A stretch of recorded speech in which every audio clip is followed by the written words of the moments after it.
Hello guys, I am Kavita and I am going to start a new chapter of economics. Chapter name is Consumer Equilibrium Utility Analysis. This is chapter number 3 of economics. Consumer. A consumer is an economic agent who buys goods and services for the satisfaction of his want.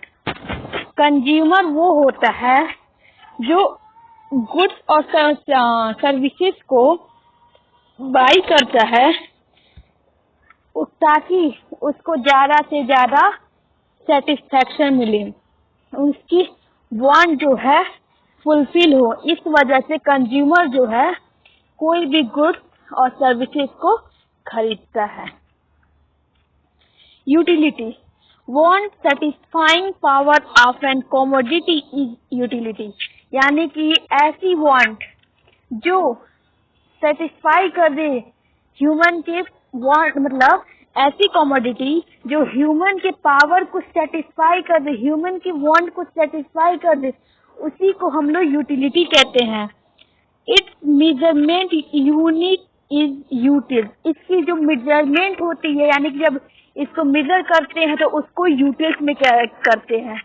अब जैसे जब किसी भी सब्जी या किसी भी चीज को हम लोग जब मेजर करते हैं तो उसका एक कुछ सिंबल होता है, जैसे कि अगर हम लोग लिक्विड चीजों को करें तो उसको लीटर में करते हैं, अगर हम लोग कुछ मतलब भारी चीजों को करें तो केजी में करते हैं। वैसे ही जब हम लोग किसी भी यूटिलिटी को अगर हम लोग मेजर करेंगे तो उसको हम लोग यूटिल्स में करेंगे। Utility is classified into type, यानी कि यूटिलिटी जो है दो तरह के टाइप में क्लासिफाइड है, total utility and marginal utility. चलिए देखते हैं total utility and marginal utility क्या होता है।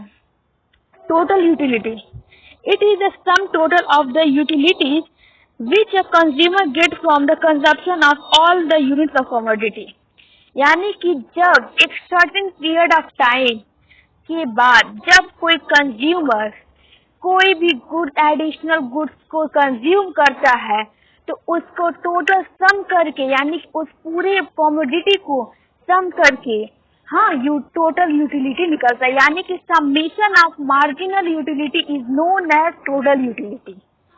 तो यानी कि जब हम लोग मार्जिनल यूटिलिटी को अगर समेशन करेंगे, यानी कि सिग्मा से समेशन को डिनोट करते हैं तो हम लोग का टोटल यूटिलिटी निकल जाएगा, यानी कि TU equal to sigma MU, यानी कि सिग्मा को हम लोग बोलते हैं summation of commodity. Marginal utility it is an extra utility derived from the consumption of an additional unit of a commodity, यानी कि एक certain period of time में के बाद जब कोई भी additional unit को हम लोग कंज्यूम करते हैं उसी को हम लोग मार्जिनल यूटिलिटी कहते हैं। और मार्जिनल यूटिलिटी यानी कि हम लोग एडिशनल गुड्स का कंजप्शन कर रहे हैं, उसी को हम लोग मार्जिनल यूटिलिटी कहते हैं। और मार्जिनल यूटिलिटी को निकालने के लिए होता है MU equal to TUN minus TU bracket N minus 1, यानी कि और उसको हम लोग ये भी कह सकते हैं MU equal to delta TU upon delta Q, यानी कि delta total quantity total utility upon total quantity. Relationship between TU and MU X commodity unit TU and MU। अगर देखिए कोई भी कमोडिटी का प्रोडक्शन 0 है, TU भी 0 क्योंकि मार्जिनल यूटिलिटी भी 0 होगी इसकी। अगर कोई भी प्रोडक्शन का कमोडिटी मतलब कमोडिटी जो है किसी भी यूनिट की कमोडिटी अगर 1 है और TU जो है 20 है तो मार्जिनल यूटिलिटी भी 20 होगी। लेकिन अगर किसी भी यूनिट का किसी भी कमोडिटी का अगर मान लीजिए यूनिट जो है वो 2 है तो टोटल यूटिलिटी 35 होगी। अगर 35 में से -20 करेंगे तो मार्जिनल यूटिलिटी निकल जाएगी जो कि 15। अगर हम लोग हाँ, अगर हम लोग मार्जिनल यूटिलिटी यानी कि 20 प्लस 15 करेंगे तो टोटल यूटिलिटी निकल जाएगी जो कि है 35। 3 यूनिट कंज्यूम कर रहे हैं 45 टोटल यूटिलिटी एंड एमयू जो है 10 है। उसके बाद से 4 यूनिट कंज्यूम कर रहे हैं 50 of total utility and 5 of marginal utility. और उसके बाद से फिर 5 कंज्यूम कर रहे हैं तो 50 है टोटल यूटिलिटी एंड 0 है एमयू। 6 कंज्यूम कर रहे हैं 45 है टोटल यूटिलिटी एंड -5 है एमयू। यानी कि इसका मतलब देखिए इसमें एक चीज और है, कमोडिटी इंक्रीज कर रही है, टोटल यूटिलिटी भी इंक्रीज कर रहा है और मार्जिनल यूटिलिटी जो है वो डिक्रीज कर रहा है और एक समय के बाद वो 0 के बाद नेगेटिव में आ जा रहा है। यानी कि टोटल यूटिलिटी एक समय ऐसा आ रहा है जिस समय उसका जो 4 और 5 के अगर टाइम पे देखिए तो उसका जो कंजम्पशन यूटिलिटी जो है यानी कि वांट सेटिस्फाइंग पावर वो जो है वो सिमिलर रह रहा है यानी कि सेम रह रहा है 50 एंड 50। लेकिन एमयू जो है वो 5 के बाद उसकी डिक्रीज कर रही है जो कि 5 पे यानी कि एमयू जो है वो 4 पे 5 है और लेकिन 5 पे आके वो 0 हो जा रहा है। उसके बाद ये 6 में आते ही वो -5 हो जा रहा है जिससे टोटल यूटिलिटी जो है वो डिक्रीज कर रही है 45 हो जा रही है 50 से। यानी कि एक एडिशनल यूनिट के बाद जब हम लोग कंजप्शन कोई भी कंज्यूमर अगर कंजप्शन कर रहा है तो उसकी मार्जिनल यूटिलिटी जो है वो डिक्रीज करेगी। अगर कोई भी कमोडिटी को कोई भी पर्सन अगर वो लगातार कंज्यूम कर रहा है लगातार कंज्यूम कर रहा है तो उसकी मार्जिनल यूटिलिटी जो है वो डिक्रीज करेगी इस वजह से कि उसकी वो खाते खाते इतना कि अब बस जब 0 पे आता है तो अब इससे ज्यादा नहीं खा अगर उससे ज्यादा तो नेगेटिव में आने लगता है। ये है graph marginal utility curve and total utility curve. सबसे ऊपर वाला जो ग्राफ है वो टोटल यूटिलिटी है। अगर देखिए टोटल यूटिलिटी जो है इंक्रीज कर रही एक सर्टेन पीरियड ऑफ टाइम जो कि आ रहा है 0, जो कि मार्जिनल यूटिलिटी जब 0 पे रहती है तो जो टोटल यूटिलिटी होती है वो मैक्सिमम पे होती है। यानी कि जो टोटल यूटिलिटी होती है वो मैक्सिमम होती है और मार्जिनल यूटिलिटी 0 होती है। और जो उसके बाद से जो मार्जिनल यूटिलिटी है वो नेगेटिव में आने लगता है और जो टोटल यूटिलिटी है वो मैक्सिमम के बाद डिक्रीज करने लगती है। यानी कि उसकी टोटल यूटिलिटी जो है डिक्रीज करने लगती है। पॉइंट ऑफ सैचुरेशन और point of satiety MU equal to 0। यानी कि जब एमयू जो है 0 पे रहता है तो उसी को हम लोग कहते हैं पॉइंट ऑफ सैचुरेशन। ये बहुत ही इम्पोर्टेंट ग्राफ है, इसको बना लीजिएगा क्योंकि ये जो है अगर इस चैप्टर पूरी तो ये इस टाइप का क्वेश्चन अक्सर पूछता है लॉ ऑफ डीएमयू। फिर ये ग्राफ भी अक्सर पूछता है। As more and more units of commodity are consume MU decline. देखिए जब जितना ही बढ़ाएंगे आप कमोडिटी को कंज्यूम करेंगे, जितना ही ज्यादा आप कंज्यूम करेंगे एमयू जो है वो पहले वो क्या करेगा डिक्रीज करेगा, डिक्लाइन करेगा, 0 होगा, उसके बाद से वो नेगेटिव आ जाएगा। तो जैसे जैसे कंजप्शन बढ़ाएंगे वैसे वैसे मार्जिनल यूटिलिटी डिक्रीज करेगा। When TU increases at a diminishing rate, MU diminishes। यानी कि जब TU इंक्रीज करेगा तो TU जब इंक्रीज करेगा, देखिए जब TU इंक्रीज किया तो मार्जिनल यूटिलिटी जो है वो भी इंक्रीज किया।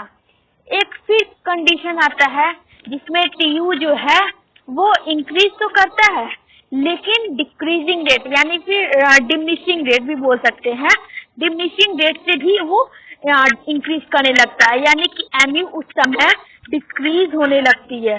उसके बाद से when MU is 0 TU is maximum, this point is known as point of saturation और पॉइंट ऑफ सेफ्टी। उसके बाद से लेकिन सेकंड जिसमें देखिए पहले में टीयू इंक्रीज कर रहा है, एमयू भी इंक्रीज कर रहा है। फिर सेकंड सिचुएशन में टीयू तो इंक्रीज कर रहा है लेकिन डिक्रीजिंग रेट से, और एमयू जो है डिक्रीज कर रहा है। थर्ड में जो एमयू है वो 0 पे है और जो टोटल यूटिलिटी है वो है मैक्सिमम पे, यानी कि उस पॉइंट को हम लोग बोलते हैं point of saturation. When MU is negative TU is decline, और जब एमयू जो है यानी कि मार्जिनल यूटिलिटी मतलब नेगेटिव में आ गई तो जो टीयू है वो डिक्लाइन करने लगा। When MU is positive TU increases, यानी कि जब एमयू पॉजिटिव में था टीयू जो था वो इंक्रीज कर रहा था। जैसे एमयू जो है नेगेटिव में आ गया टीयू जो है डिक्लाइन करने लगा। MU decline due to law of diminishing marginal utility, और एमयू जो है डिक्लाइन इस वजह से किया क्योंकि law of marginal utility, law of diminishing marginal utility, इसी लॉ की वजह से एमयू जो है डिक्रीज डिक्लाइन 0 एंड नेगेटिव में आ जाता है। क्या होता है law of diminishing marginal utility, चलिए पढ़ते हैं उसके बारे में। Law of diminishing marginal utility, this law was initially propounded by a German economist H.H. Gusen but was formulated by Alfred Marshall, यानी कि इस लॉ को अगर इनिशियली देखा जाए तो प्रोपाउंड किया है जर्मन इकोनॉमिक्स के द्वारा किया गया है H.H. गुसेन, लेकिन इसको but was formulated by Alfred Marshall, लेकिन इसको फॉर्मुलेट किया गया है अल्फ्रेड मार्शल के द्वारा, यानी कि उसको मतलब पूरे अच्छे से एक्सप्रेस किए हैं Alfred Marshall. According to this law, as more and more units of a commodity are consumed, the MU derived from each successive additional unit goes on declining. जब हम लोग किसी भी कमोडिटी को कंज्यूम करने लगेंगे, लगातार कंज्यूम करने लगेंगे, तो उस समय जो एमयू रहेगा वो डिक्लाइन करने लगेगा, डिक्रीज करने लगेगा, डिक्लाइन करने लगेगा, 0 होगा उसकी वजह से नेगेटिव हो जाएगा। उसी को हम लोग लॉ ऑफ डीएमई कहते हैं। It is the first law of Gossen, ये जो था गुसेन का फर्स्ट लॉ था। It is the also known as fundamental law of satisfaction, और इसको हम लोग फंडामेंटल लॉ ऑफ सेटिस्फैक्शन भी बोलते हैं और फंडामेंटल साइकोलॉजी लॉ भी कहते हैं। assumption, there should be no change in consumer taste and price of the commodity, यानी कि इसमें जो assumption में है, देखिए जहाँ पे भी लॉ होता है वहाँ assumption होता है, तो इसमें ये बोल रहा है कि कंज्यूमर के टेस्ट से प्राइस ऑफ द कमोडिटी पे कोई भी चेंजेस नहीं होगी। अगर टेस्ट उसका घटे या बढ़े, प्राइस जो है वो चेंज नहीं होगा। लेकिन there should be no change in consumer taste and price of the, हाँ, तो यानी कि इससे जो एजम्पशन ये होता है कि लॉ ऑफ डीएमई से ना प्राइस पे कोई इफेक्ट पड़ेगा ना टेस्ट पे कोई इफेक्ट पड़ेगा। Only standard unit of a commodity are consume, लेकिन बस स्टैंडर्ड यूनिट ऑफ कमोडिटी को वो लोग कंज्यूम करेंगे। Consumption of commodity must be continuous, यानी कि इसमें जो है लॉ ऑफ डीएमई में जो भी कंजम्पशन है वो कॉन्टिन्यूअस होता जा रहा है। Exception, the law does not apply to alcoholic drink and music, यानी कि ये लॉ जो है अल्कोहलिक ड्रिंकिंग यानी कि और म्यूजिक पे डिपेंड नहीं करता है। देखिए अल्कोहलिक यानी कि अगर अल्कोहलिक को जो भी ड्रिंकर है उनको चाहे कितना भी आप अल्कोहल दीजिए वो कंज्यूम करेंगे, उनका सेटिस्फैक्शन लेवल कभी भी कम नहीं होगा, मार्जिनल यूटिलिटी कभी डिक्राइज नहीं डिक्लीन डिक्राइज जो है वो नहीं करेगी, क्योंकि वो लोग उस चीज के बिना रह ही नहीं सकते हैं। एक ड्रिंकर जो है वो बिना अल्कोहल के रह ही नहीं सकता है, तो ये एक्सेप्शन में आ जाता है। The law does not apply to hobbies, antiques, music and very small unit. यानी कि हॉबी से भी, एंटी-क्विक्स, ये म्यूजिक, इन सबों पे भी ये लॉ ऑफ डीएमयू काम नहीं करता है। शेड्यूल यूनिट, देखिए 0 यूनिट अगर कंज्यूम कर रहा है तो मार्जिनल यूटिलिटी भी 0 है। अगर 1 यूनिट कंज्यूम कर रहा है तो मार्जिनल यूटिलिटी 30 है। 2 यूनिट तो मार्जिनल 20 है। 3 यूनिट मार्जिनल 10 है। 4 यूनिट मार्जिनल यूटिलिटी 0 है एंड 5 यूनिट मार्जिनल यूटिलिटी -10 है। यानी कि जैसे जैसे एडिशनल यूनिट कंज्यूम कर रहे हैं वैसे वैसे marginal utility decrease, decline, 0, negative हो गया। ये ग्राफ है एमयू का, यानी कि जो मार्जिनल यूटिलिटी है उसका ग्राफ ये है कि मतलब वो डिक्रीज करते करते डिक्लाइन, 0 और नेगेटिव में आ गया। Zone of dissatisfaction when total utility decline, यानी कि जोन ऑफ, यानी कि जब डिससैटिस्फैक्शन जो इससे ज्यादा नहीं कर सकते हैं तो वो जो लेवल होता है माइनस का होता है, यानी कि नेगेटिव का होता है। Consumer equilibrium utility analysis. A consumer is an equilibrium when he, given his income, checks the market price. He plans his expenditure in such a manner that consumer can maximize his total satisfaction. यानी कि consumer equilibrium उसको तभी मिलेगा जब एक consumer जो है ज्यादा से ज्यादा सेटिस्फाई होगा। यानी कि ज्यादा से ज्यादा, यानी कि जब हम लोग ग्राफ देख रहे थे तो जो टीयू था वो मैक्सिमम पे था, तो वो जो मैक्सिमम लेवल का था उस पे जो है एक कंज्यूमर को ज्यादा से ज्यादा सेटिस्फैक्शन मिल रही है। यानी कि वो कंज्यूमर जो है ज्यादा से ज्यादा सेटिस्फाई हो रहा है at the point of marginal utility 0। यानी कि जब 0 हो रही है मार्जिनल यूटिलिटी और टोटल यूटिलिटी जब मैक्सिमम रह रही है, उस समय एक कंज्यूमर को सेटिस्फैक्शन ज्यादा से ज्यादा मिल रहा है।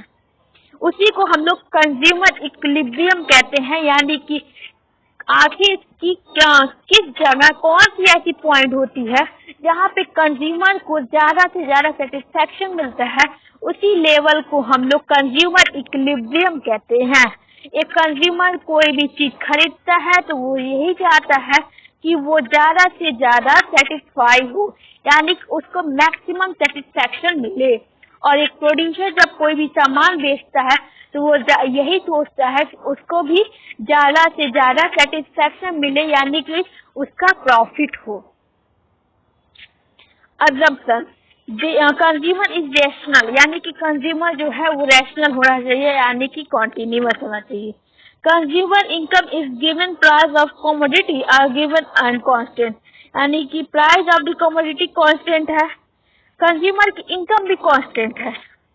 वन कमोडिटी केस इक्विलिब्रियम, यानी कि equilibrium minus MUX upon PS, यानी कि जब इक्विलिब्रियम माइनस, यानी कि जिससे मैक्सिमम सेटिस्फैक्शन मिल रहा है एक कंज्यूमर को, माइनस MUX, यानी कि जहाँ पे MUX बोल सकते हैं 0, या फिर MUX को हम लोग ले सकते हैं जैसे जैसे मार्जिनल रेट डिक्रीज कर रहा है, अपॉन PX, यानी कि जो PX रहेगा वो कांस्टेंट रहेगा, यानी कि प्राइस, तो MUM निकल जाएगा।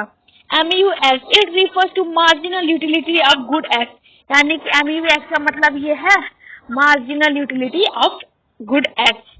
PX it represent the market price which is assumed to be constant, यानी कि ये रिप्रेजेंट करता है मार्केट प्राइस जो कि अज्यूम हो करते हुए कि कांस्टेंट रहता है, मार्केट प्राइस जो है वो कांस्टेंट रहेगा। MUM it refers to marginal utility of money, और ये जो है MUM वो मार्जिनल यूटिलिटी होता है of money. It is the worth of rupee which is assume to be constant, यानी कि जो रुपीज रहती है वो भी कॉन्स्टेंट रहती है, जो प्राइस रहेगी वो भी कॉन्स्टेंट रहेगी। And it is a measuring rod for the rupees what of satisfaction. अब ये आता है unit MUF, PEX and MUM। देखिए, अगर एक यूनिट कोई भी कंज्यूम कर रहा है और MUF यानी मार्जिनल यूटिलिटी 20 है और PX जो है 4 है, क्योंकि PX जो रहेगा वो कांस्टेंट रहेगा, PX 4 है, तो MUM जो रहेगा वो होगा 5, क्योंकि अगर 20/5 करेंगे तो MUM जो रहेगा वो जो MUM रहेगा वो होगा 5, क्योंकि अगर 20/4 करेंगे तो 4×25 होता है तो 5 आ जाएगा। ऐसी पूरी शेड्यूल, यानी कि MUM जो है एक समय पे आएगा 0, उसके बाद से नेगेटिव में। ये ग्राफ है, ध्यान से देख लीजिएगा ग्राफ को कि MUX इक्वल टू PX है, यानी कि MUX जो है वो डिक्रीज तो कर रहा है, उसके बाद से एक समय आएगा जहाँ पे वो डिक्लाइन और 0 भी हो जाएगा और नेगेटिव भी हो जाएगा। Observation, MUX always slope downward due to law of diminishing marginal utility। MUX इसलिए स्लोप उसका डाउनवर्ड होता है क्योंकि law of diminishing marginal utility की वजह से जो MUX रहेगा वो उसका स्लोप जो है डाउनवर्ड रहता है। PX represent the market price which is assume to be constant, लेकिन जो PX यानी कि प्राइस जो रहेगा किसी भी मतलब उस कॉमोडिटी का वो कांस्टेंट रहेगा, market price. Each point on MUX shows MUX in terms of money। At that point the price he is willing to pay for each successive unit of good X, यानी MUX show करता है कि MUX in terms of money जो price रहेगी willing to पे, यानी कि जितनी प्राइस इनको एडिशनल करेंगे तो उसका सारा प्राइस इनको पे करना पड़ेगा, तो उसके बाद जैसे जैसे सेटिस्फेक्शन गिरती जाएंगी मार्जिनलिटी डिक्रीज करती जाएंगी। Equilibrium is struck at point E, और इक्विलिब्रियम को जो होते हैं एट पॉइंट E पे उनका जो सेटिस्फेक्शन है, यानी कि वो इक्विलिब्रियम उनको वहीं पे मिलेगा। At that point, the price he is willing to pay is exactly equal to the price he actually pay। यानी कि इस पॉइंट पे, E के पॉइंट पे कंज्यूमर चाहता है उसको कि उसका मतलब कंज्यूमर को वहाँ पे सेटिस्फेक्शन हाई लेवल का मिल जाएगा और जितना वो पे करना चाहता है उस लेवल पे वो उतना पे कर पाएगा। In diagram shaded portion represent consumer surplus। At that point, the price he is willing to pay is more than the price he actually pay। और उसके बाद shaded portion जो है उसमें रिप्रेजेंट करता है कि कंज्यूमर सरप्लस, यानी कि उस पॉइंट पे कंज्यूमर जो है जितना मतलब प्राइस एक्चुअली जो पे करना चाहता है उससे ज्यादा उसको प्राइस पे करना पड़ रहा है, जितना वो मतलब वहाँ पे सेटिस्फेक्शन उसके नीचे नहीं मिल रहा है। 2 और more commodity case, equilibrium minus MUX upon PX equal to MUY upon PY equal to MUM। In the 2 or more commodities case, equilibrium is obtained by law of equilibrium margin। अगर 2 commodity को देखें, 2 और मोर commodity को एक equilibrium obtain कर रहा है law of equilibrium marginal utility के द्वारा।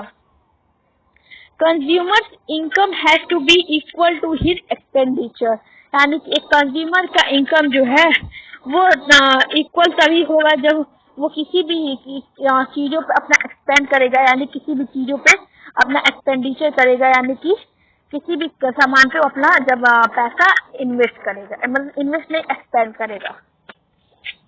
Thank you guys, today lecture is finished, tomorrow I will make a new lecture.